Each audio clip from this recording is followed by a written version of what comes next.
reciting Martin Luther King Jr.'s A Letter from a Birmingham Jail. April 16, 1963. My dear fellow clergymen, while confined here in the Birmingham City Jail, I came across your recent statement calling my present activities unwise and untimely. Seldom do I pause to answer criticism of my work and ideas. If I sought to answer all the criticism that crossed my desk, my secretaries would have little time for anything other than such correspondence in the course of the day. And I would have no time for constructive work. But since I feel that you are men of genuine goodwill and that your criticisms are sincerely set forth, I want to try to answer your statement in what I hope will be patient and reasonable terms. You deplore the demonstrations taking place in Birmingham, but your statement, I am sorry to say, fails to express a similar concern for the conditions that brought about the demonstrations. I am sure that none of you would want to rest content with the superficial kind of social analysis that deals merely with the facts and does not grapple with underlying causes. It is unfortunate that the demonstrations are taking place in Birmingham, but it is even more unfortunate that the city's white power structure has left the Negro community with no alternative.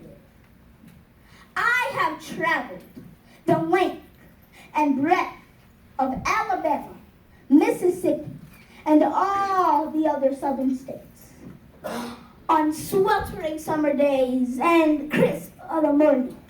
I have looked at the South's beautiful churches with their lofty spires pointing heavenward. I have beheld the impressive outlines of her massive religious church buildings. Over and over, I have found myself asking, what kind of people worship here? Who is their God? Where were their voices of support when the bruised and weary Negro men and women decided to rise from the dark dungeons of complacency to the bright hills of creative protest? Yes, these questions, they're still in my mind. In deep disappointment, I have wept over the laxity of the church. But be assured that my tears have been tears of love. There can be no deep disappointment where there is not deep love. Yes, I love the church. How could I do otherwise? I hope this letter finds you strong in the faith. And I also hope that circumstances will soon make it possible for me to meet each of you, not as an integrationist or a civil rights leader, but as a fellow clergyman, a Christian brother.